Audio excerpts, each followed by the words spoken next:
Yo no puedo Bolivia en violín.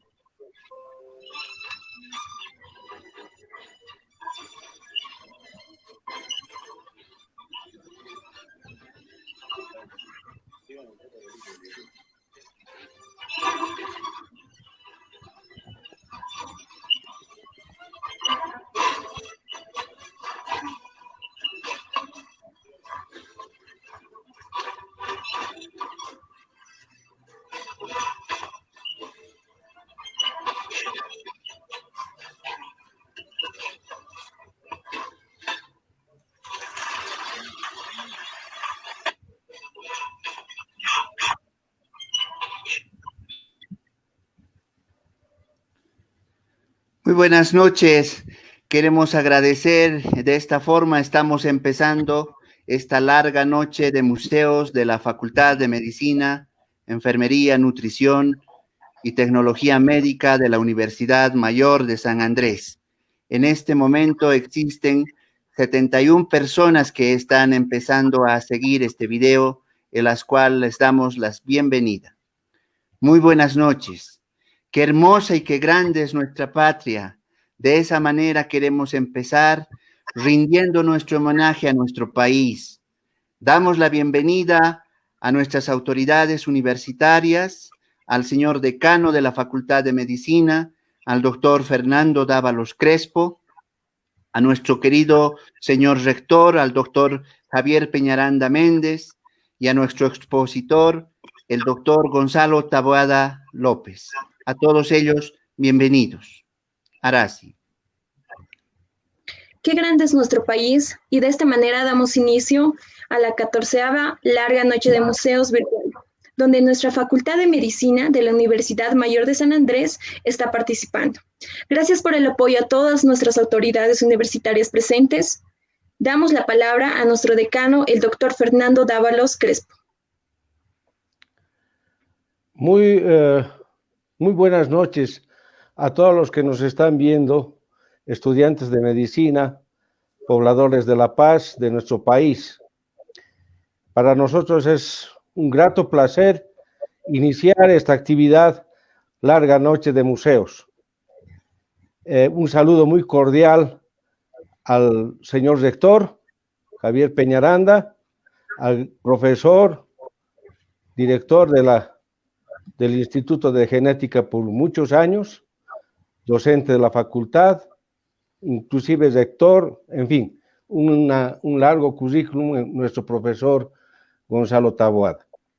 Hablar de historia en la Facultad de Medicina prácticamente es hablar de la existencia misma de la facultad, porque esta facultad ha iniciado sus actividades alrededor del 1800.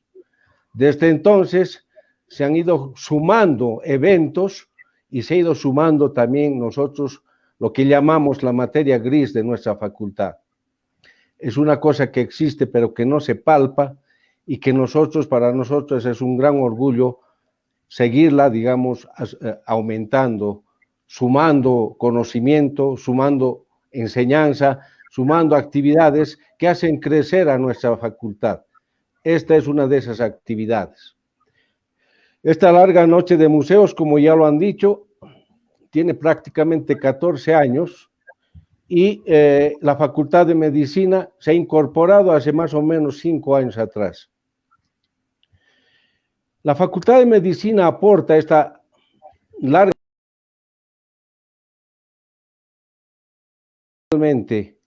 con las actividades que hacen, que desarrollan el Departamento de Ciencias Morfológicas con su Museo de Anatomías y el Museo Iconográfico, que es de la Facultad de Medicina y que se denomina Museo Rolando Costa Arduz.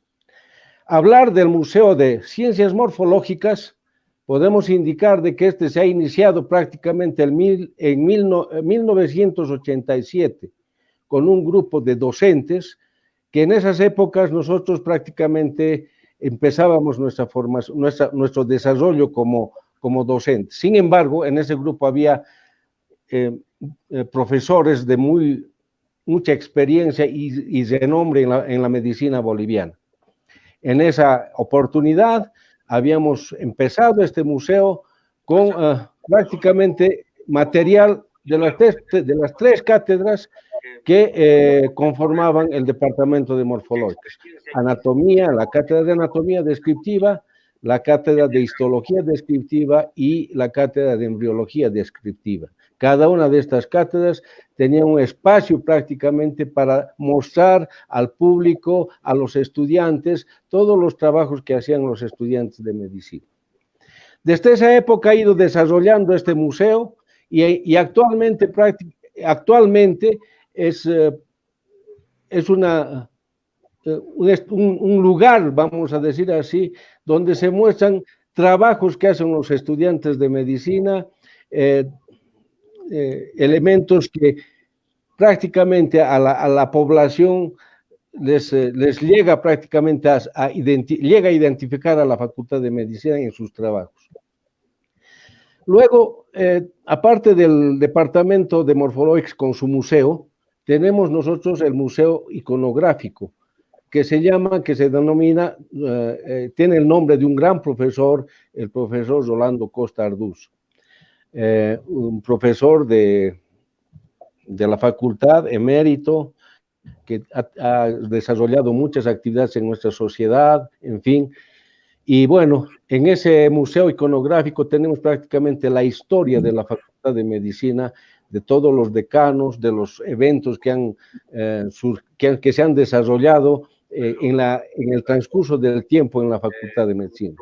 Ahí vamos a ver varias fotografías de decanos, de vicedecanos, inclusive de ministros de salud que han dado renombre, si vale el término, a la salud boliviana, a la medicina boliviana.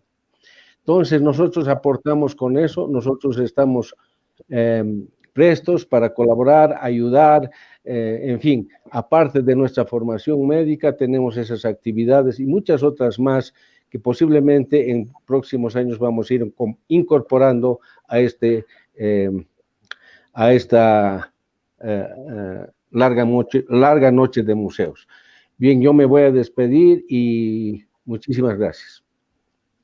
Muchas gracias, señor decano.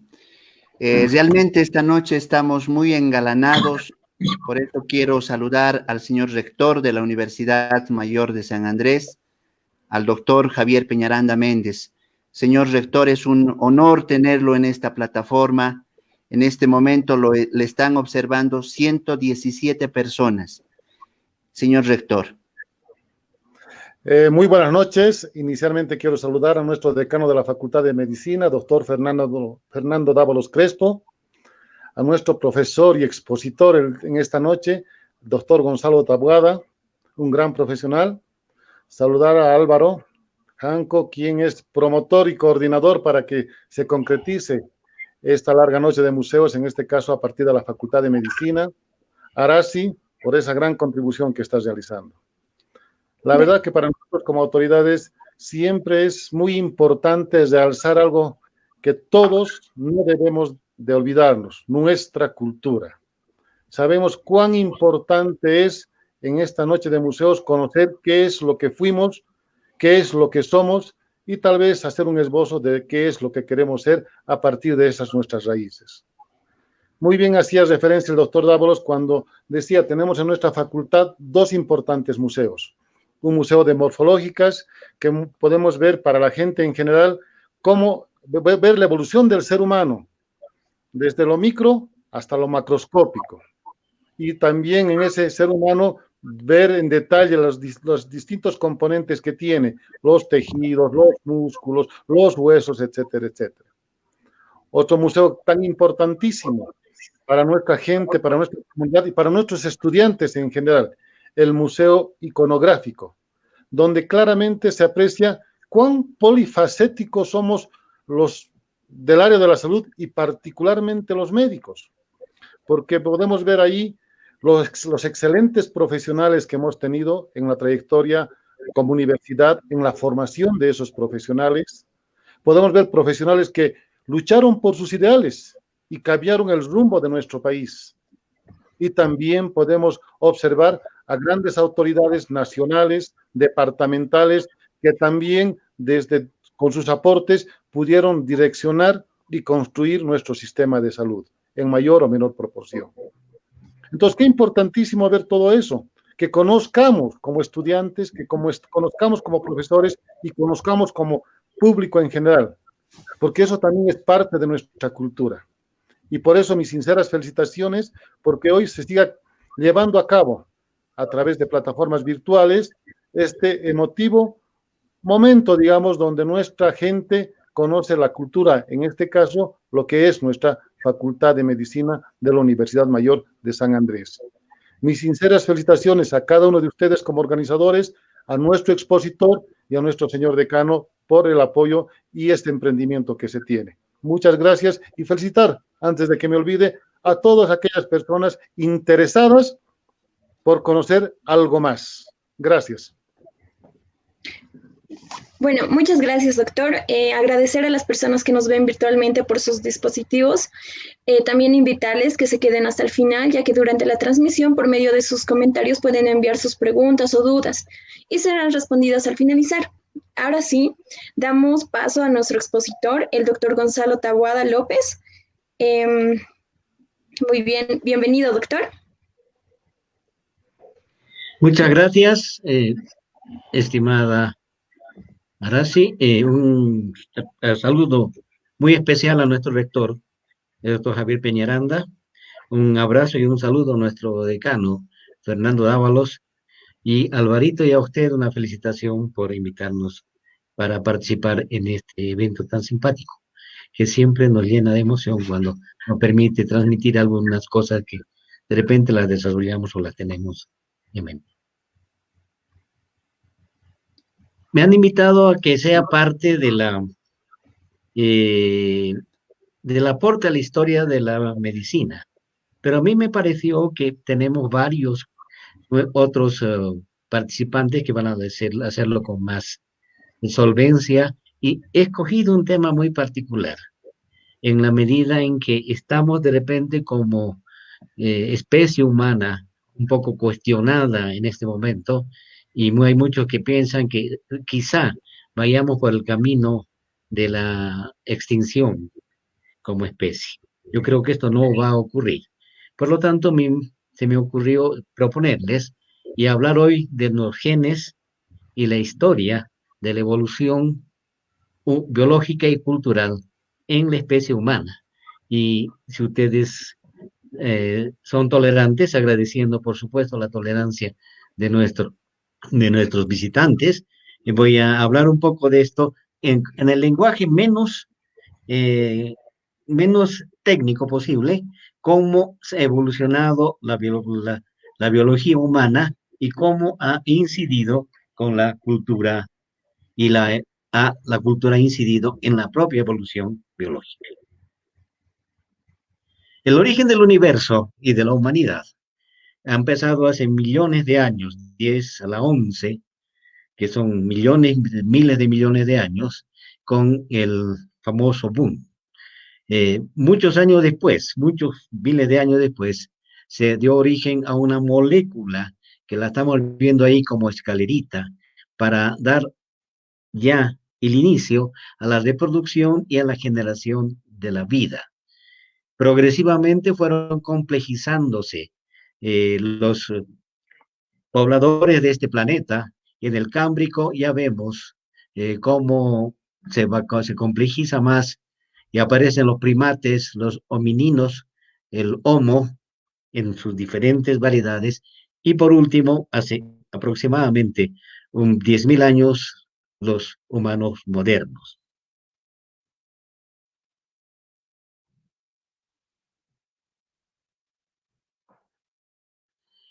Aquí podemos ver un poco cómo se ha desarrollado el árbol universal de la vida. Tenemos un antepasado común universal, que se ha desarrollado por 3 ramas diferenciadas, y que en este momento genera la presencia de un grupo especial de seres vivientes que le llamamos bacterias, un grupo un poco más complejo que son las arqueas, y el grupo más complejo de seres vivientes del planeta, que son los eucariontes, donde por supuesto tenemos a los animales, y entre los animales reconocemos que están los humanos. Este antepasado común evolucionó en estas líneas, y si ustedes se fijan, aquí no estamos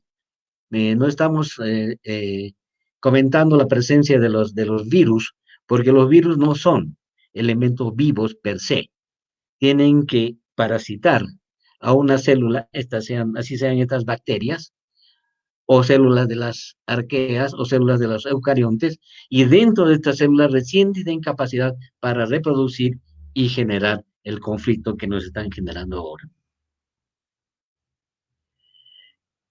Acá tenemos una línea de cómo, con hace millones de años, han empezado a diferenciarse los mamíferos que son un poco antepasados del desarrollo del humano. Ahí tenemos a los lemus, que todavía existen en nuestro tiempo, los tarsiers, los monos del Nuevo Mundo, todos con un antepasado común, los monos del Viejo Mundo, los gibones, los orangutanes, los gorilas y los chimpancés, que tienen un origen común con los humanos y serían nuestros primos hermanos más cercanos. Esto ha llevado a que los humanos, los homínidos, evolucionen desde los Artipithecus, por los Australopithecus, los Homo habilis, los Homo neanderthalis, hasta llegar al Homo sapiens. Es muy interesante comentar, por ejemplo, que nosotros como humanos tenemos un porcentaje todavía de genes neandertales, lo que significa que hemos convivido en los espacios correspondientes y ha habido una relación de convivencia mutua en el que hemos intercambiado genes, y una vez que la capacidad del Homo sapiens ha llevado a dominar el proceso, los Homo neanderthalis fueron desapareciendo, nos dejaron genes adentro que todavía los tenemos y los manejamos dentro de nuestra estructura biológica. Y esto fue lo maravilloso. Se encontró este esqueletito casi completo, donde tenemos un fémur, tenemos la pelvis, un poco el cráneo, y esto nos permitió a los evolucionistas, biólogos evolucionistas, a los médicos, a los que se dedican al estudio de este proceso, a identificar cuáles eran las diferencias que teníamos con el chimpancé, primo hermano cercano. Este esqueleto, que le voy a poner nombre porque es famosa, es la famosa Lucy, y la cadera del humano. Si ustedes se fijan en esta gráfica, la cadera del chimpancé es muy grande, lo que lo obliga a andar todavía apoyando los dedos de las manos, casi de 4 patas, en tramos muy, muy largos, lo que llevó a que nos pongamos como en pie y en bipedestación fue la modificación de la cadera, que ya la vemos en Lucy. Y ahí está la cadera del medio, que ya es muy aproximada a la cadera humana, que está en su pantalla en el lado derecho. Este proceso evolutivo fue fundamental para que, una vez puestos de pie, vayamos a desarrollar los otros elementos para generar un proceso evolutivo muy importante. Ahí que está la diferencia. El humano, el Homo sapiens a mano derecha, erecto, con una cadera pequeña, una columna que le permite mantenerse erecto, una estructura craneana diferente, los brazos más cortos porque no los requiere para movilizarse, mientras que la que está a mano izquierda es el chimpancé. La cadera grande hace que, y lo obliga, o lo conforma en términos biológicos, para que su deambular sea utilizando los pies en algún momento en bipedestación con algún unas dificultades, pero para un movimiento mucho más rápido, apoyando los dedos de la mano con brazos un poco más largos. Si ustedes se fijan, la estructura facial es más prominente y la capacidad craneana es mucho menor que del humano. Y aquí está nuestro Homo sapiens, nosotros, en el esqueleto de la derecha, el grande, y cómo encontramos ese esqueleto y se logró proponer cuál era la estructura de Lucy, que es, el referente que tenemos en este proceso evolutivo del chimpancé, de la forma de estructura de esa especie hacia la especie humana. Ahí se fijan ustedes que todavía los brazos son largos, la cadera es ligeramente menor, eh, tiene la estructura del macizo facial más grande y la capacidad craneal todavía es disminuida o es menor. Acá tenemos, por los muchos años de evolución, cómo han ido creciendo, han ido evolucionando en este proceso, una línea a partir de la afarensis que tenía 400 gramos de cerebro hacia el Australopithecus africanus, cuyo estructura craneana era ligeramente mayor, 450 gramos, el Australopithecus robustus con 500 gramos, y ahí está la altura. Y por otro lado, la otra rama de evolución, el Homo habilis, cuya estructura craneana y cuya capacidad de cerebro eran 650 a 800 gramos, el Homo erectus con 900 a 1200 gramos y el Homo sapiens con 1400 gramos de cerebro, lo que le ha permitido avanzar progresivamente y paulatinamente. Un detalle muy simpático que ustedes ven aquí, a partir del erectus ya tenemos un arma defensiva construida con la capacidad cerebral. Y el Homo sapiens, si ustedes se fijan, maneja en mejores condiciones este utensilio creado por ellos. Esto es para mostrarles cómo el promedio del tamaño del cerebro, casi todos nuestros antepasados, incluyendo a nuestros parientes más cercanos, entre estos el chimpancé, están entre 500, 700 y 900 gramos de cerebro. Mientras que el Homo sapiens, la punta hacia arriba, ha crecido verticalmente y ahí tenemos entre 1400 y un poco más de masa cerebral. El gorila, si bien tiene un peso muy grande, mientras que todos los demás están en el peso promedio del cuerpo, el gorila que tiene un peso más grande, su estructura cerebral, su masa cerebral, no es de las dimensiones que correspondan hacia su capacidad corporal. Por lo tanto, ¿qué hemos cambiado en este proceso evolutivo biológico? Nos hemos puesto de pie y hemos alcanzado una postura erguida. Esto implica cambios en la espina dorsal, la cadera, la forma del pie y otros elementos, acortamiento de los miembros, etc.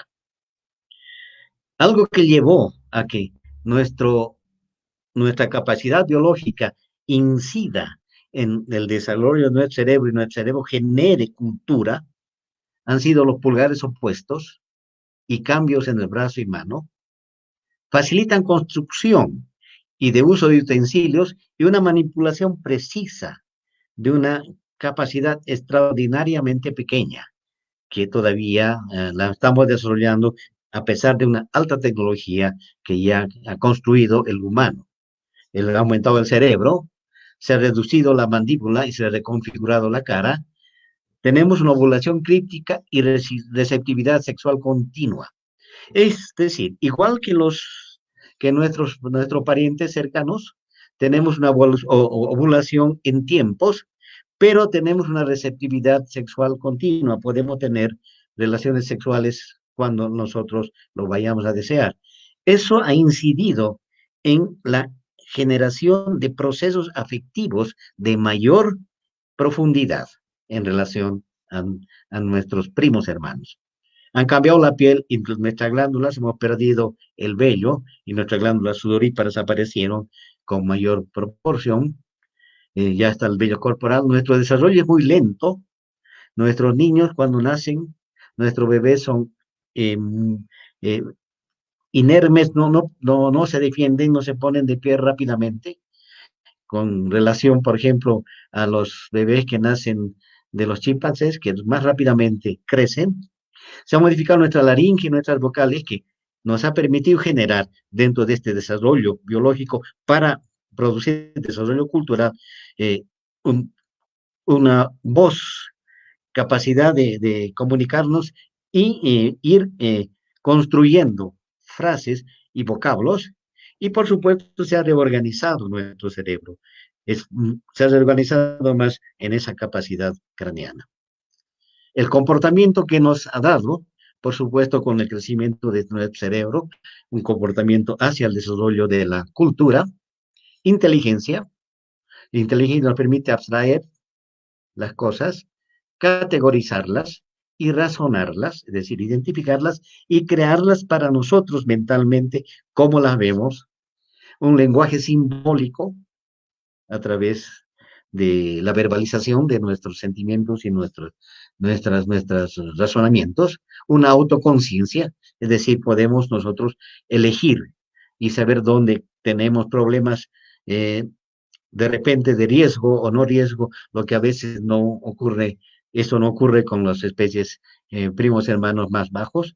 Hemos desarrollado con la manualidad utensilios y con el tiempo estos utensilios nos han permitido alcanzar la tecnología que en este momento tenemos. Si ustedes se fijan, todos estamos viendo esto a través de esta tecnología. Hemos desarrollado ética y religión, arte, literatura y ciencia. Ética y religión, arte y literatura y ciencia son conceptos más bien de tipo cultural.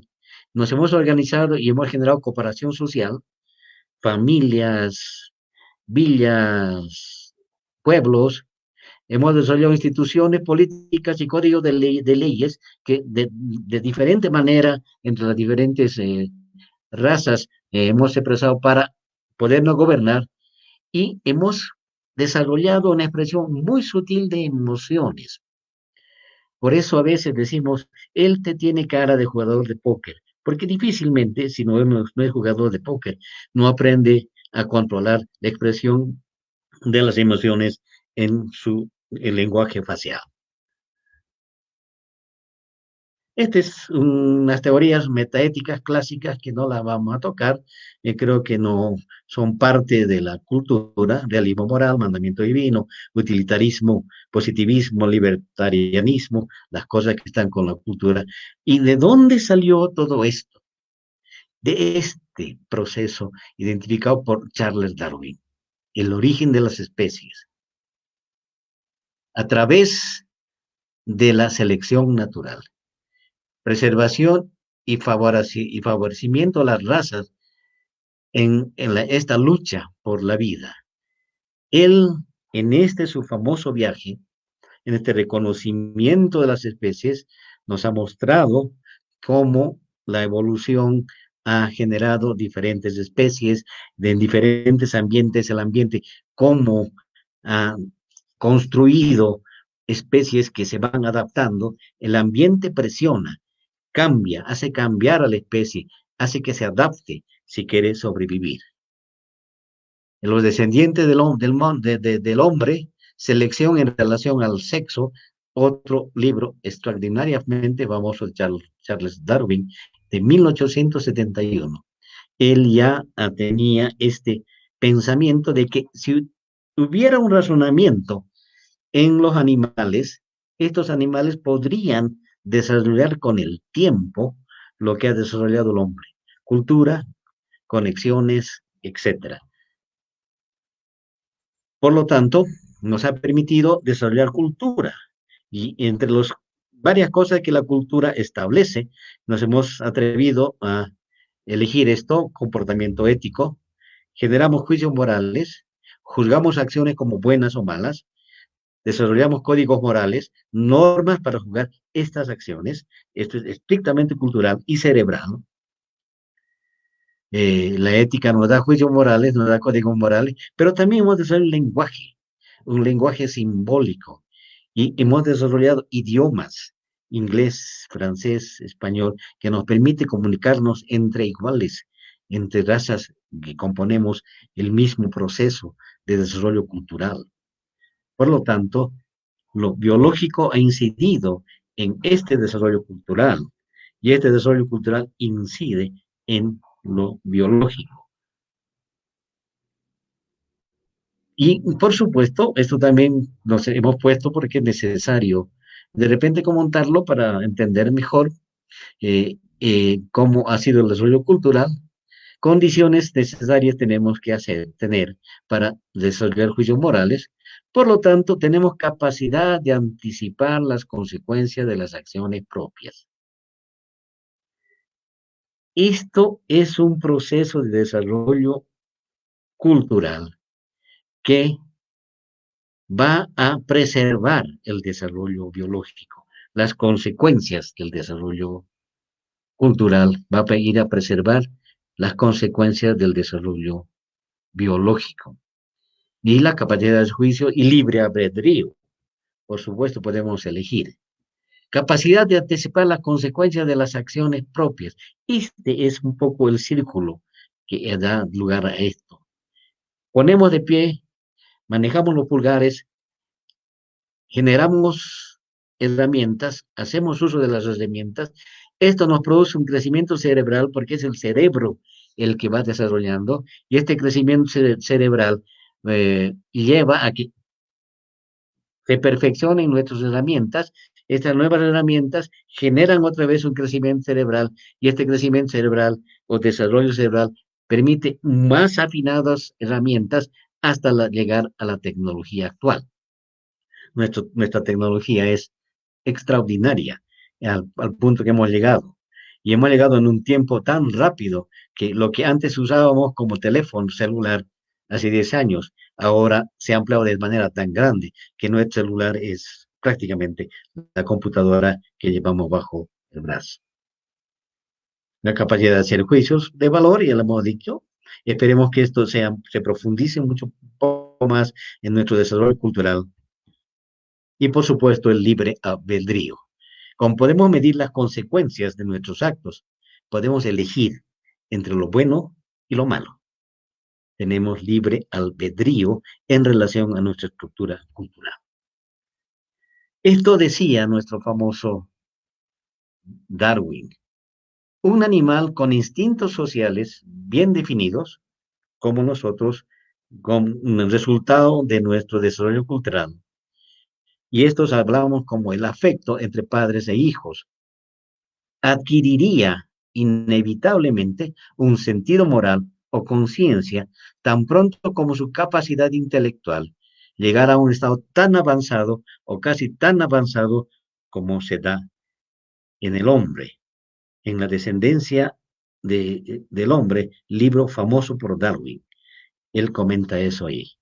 Pero también comenta, no quiero decir que cualquier animal social, si sus facultades intelectuales llegaran a ser tan avanzadas como lo son en el hombre, adquiriría el mismo sentido moral que el nuestro.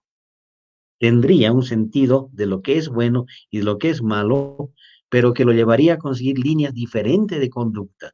No desarrollaría una conducta ni una cultura como los humanos. Esto lo hemos comentado. Los códigos morales, por lo tanto, son productos de la evolución cultural. La variación entre individuos, la variación entre grupos y la variación histórica. Con esto queremos comentar que lo que es bueno para unos es malo para otros, y lo que es malo para esos es bueno para los otros. Y si es la variación, que son producto de la evolución cultural en relación al contexto del proceso en el que vive cada uno de los humanos. Por lo tanto, la evolución cultural que está estructurada en nuestra evolución cerebral, biológica cerebral principalmente, depende de la herencia cultural. La transmisión por enseñanza, por imitación y por asimilación. No todo lo que nosotros asimilamos, todo lo que vemos, lo imitamos o lo asimilamos. La transmisión es horizontal, además de vertical. Nos viene de nuestros padres, de nuestros abuelos, y nosotros pasamos a nuestros niños, pero también entre nuestros iguales. Empezamos a generar este proceso de intercambio, de desarrollo y evolución cultural. Y hay una herencia lamarckiana. Los caracteres que así los adquirimos y los incorporamos a nuestra estructura biológica y cultural son heredados, los heredamos a nuestra descendencia, los heredamos de nuestros antepasados. Por lo tanto, la evolución cultural, que es parte de nuestra evolución biológica, y la evolución biológica es parte de nuestra evolución cultural, es la adaptación mucho más eficiente, tiene una adaptación mucho más eficiente que la evolución biológica. Es más rápida. Potencialmente llega a toda la humanidad en menos de una generación, mientras que la evolución cultural va transmitiéndose de generación en generación y va modificándose de manera muy lenta, con muchas generaciones en muchos cientos de años. La cultural no. Hace 10 años atrás teníamos una tecnología de comunicación diferente a la que tenemos ahora de alta potencialidad. Las mutaciones son diseñadas, porque son inventos y descubrimientos con alta frecuencia. Y los inventos siempre vienen sobre la base de algún conocimiento previo. No es un invento que cae del cielo. Lo generamos sobre nuestro conocimiento. Y es cumulativa. Nuevas adaptaciones no requieren reemplazar a las previas. Las adaptaciones las cambiamos para reemplazar a las previas. Y esto me trae a la memoria Harari, un extraordinario psicólogo israelita. Él comenta que nosotros los humanos tenemos un desarrollo cultural que se inició el momento que descubrimos que teníamos capacidad para guardar el conocimiento. Cuando se descubrió que el conocimiento podíamos reproducirlo y transmitirlo a nuestros pares. Cosa extraordinaria.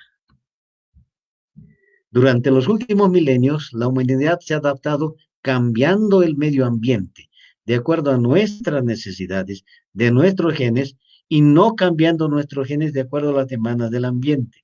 Somos la única especie que cambia el ambiente. Lo está cambiando para bien o para mal. Nosotros no nos adaptamos al medio ambiente, el ambiente nos presiona y nosotros cambiamos el medio ambiente para beneficio de nosotros. Eso nos ha llevado a colonizar los continentes, a conquistar el mar, el aire y el espacio astronómico. Por lo tanto, la evolución biológica inicialmente ha generado una evolución cultural. Y esta evolución cultural lleva a que nosotros evolucionemos biológicamente en nuestros procesos de relación. Pero sí debemos reconocer que nosotros no nos adaptamos al medio ambiente, lo modificamos. A veces lo hacemos muy mal y a veces lo hacemos bastante bien. La cultura es parte de nuestra evolución biológica y nuestra biología cambia el medio ambiente, por lo tanto hace cambiar nuestra cultura. Esto es lo que queríamos presentarles. Espero que haya sido de su agrado.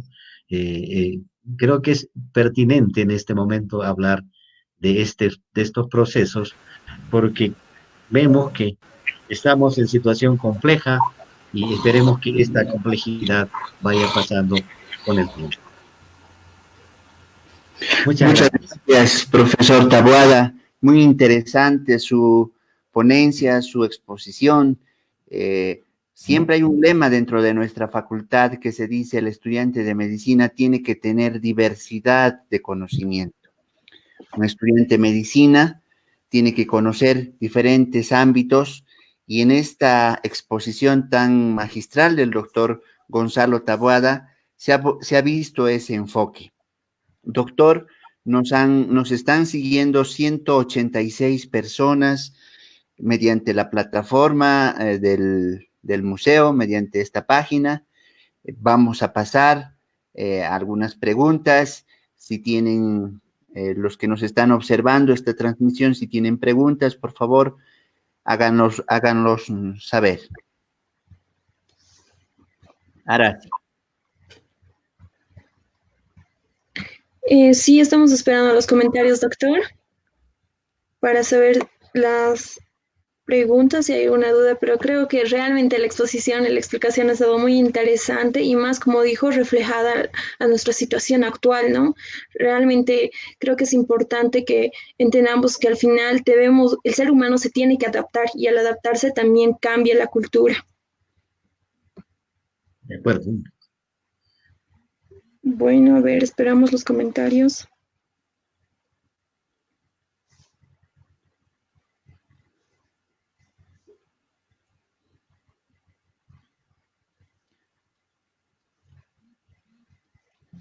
Acá ha llegado una pregunta de Nicola Alejandra. Nos pregunta, ¿cómo incide la cultura dentro de la profesión médica? Voy a hacer un poco de historia, ahora sí, de cómo se ha desarrollado la medicina actual hasta alcanzar los niveles actuales. Las grandes escuelas de medicina estuvieron en Teherán. Los grandes médicos que empezaron con una medicina más bien de manera organizada fueron los árabes. Los árabes enseñaron, inclusive han desarrollado una tecnología de tratamiento y cirugía de la catarata en 1100, antes de 1100. Las grandes escuelas de medicina han sido siempre en las árabes. Ahí estudiaron después los semitas, los judíos y los otros europeos que eran en esa época salvajes, por decirlo así. Por lo tanto, esa medicina era de lujo, pero estaba prohibido hacer autopsias, porque la religión y la cultura no se lo permitía. Entraron a conocer la anatomía con los animales más cercanos en términos de semejanza. Estos eran los cerdos, pero no hay semejanza. No hay una semejanza tan grande que les haya permitido desarrollarse en esa línea de conocimiento de la anatomía. No podían abrir un cadáver porque un cadáver abierto no entra a los cielos y no llega a acercarse a Alá. Eso hizo que nuestra medicina, que era de alto nivel y que comenzó con las escuelas de medicina árabes, vaya cayendo en calidad. Fue reemplazada por las otras medicinas que sí les permitían hacer autopsias y conocer de mejor manera cuáles eran las estructuras que estaban alteradas en un determinado paciente que haya fallecido y les permitió conocer, además de la anatomía normal, la patología que estaba inserta en los procesos médicos. Así incide la cultura en el desarrollo de la medicina. Ese es un ejemplo extraordinario. Muchas gracias, profesor. Acá hay una segunda pregunta de Rodolfo Efraín. Nos indica cómo puede estar determinado por la genética la cultura en los seres humanos. Porque la genética tiene capacidad de cambiar, mantener ese cambio y transmitirlo. Algunos procesos culturales han incidido en estos genes y esos genes los hemos ido transmitiendo y han pasado como comportamiento. Basta comentar de repente como anécdota un tema muy pequeñito. Mira cómo está creciendo mi nieto. Cada día camina igualito que su abuelo. Por lo tanto, la forma de caminar, que suele ser cultural, porque proviene de los procesos de la vida de ese momento, aprendido por el abuelo, se transmite y nosotros reproducimos aquello. Muchas gracias. Aracy, sí te han llegado preguntas. No, doctor, creo que ya no hay más preguntas. Entonces, yo creo que pasaríamos a culminar. También el tiempo ya se va a hacer. Queremos agradecer, ¿no?, al doctor por realizar tan extraordinaria explicación y exposición. Muchas gracias a las personas que nos están siguiendo en la transmisión en vivo. Queremos invitarles al día de mañana también, que se va a realizar otra exposición. Vamos a estar publicando, les pedimos que lo compartan. También, al último, ¿no?, y no menos importante, queremos agradecer al equipo universitario que está colaborando con este proyecto y transmisión, que es a la universitaria Zulema Pinto Maquera, universitaria Paola Pérez Estrada, universitaria David Ángel Sáenz Ortega, universitario Cristian Joel Plata Fernández, universitario Carlos Johnny Peñalosa, universitaria Nicola Alejandra y universitario Rodolfo Efraín Calla. Por último, mi persona, y también al coordinador, que sería el doctor Álvaro Janco, su persona. Muchas gracias, Aracy. Profesor Taboada, ya para despedir esta transmisión, le estamos a...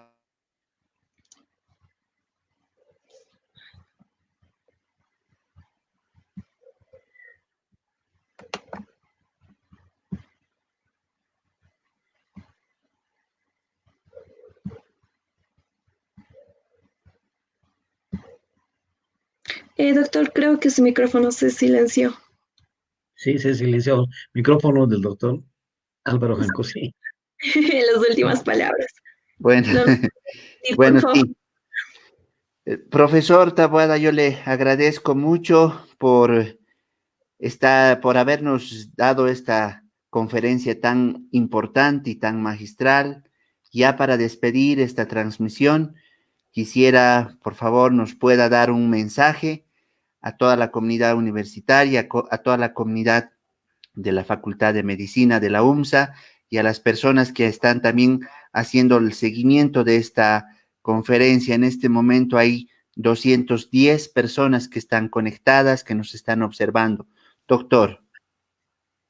Bueno, en primer lugar, agradecer a ustedes como organizadores, al doctor Álvaro Janco, a nuestra amiga Aracy. Gracias por invitarnos a participar en esto. A nuestros queridos estudiantes de la facultad, estamos pasando una crisis muy compleja, muy difícil. Vamos a resolver el tema. Va a seguir habiendo una facultad de medicina pujante que enseñe y que forme profesionales de alto nivel. Estamos buscando el método, lo vamos a encontrar. Puede ser virtual, ya veremos cómo se lo desarrolla. Y a todos nuestros habitantes, un poco de fe. Esperemos que este proceso viral que nos está poniendo en jaque y que nos tiene muy preocupados, porque muchos de nosotros inclusive hemos llegado a pensar que de repente estamos iniciando el proceso de desaparición de nuestra especie, espero que no.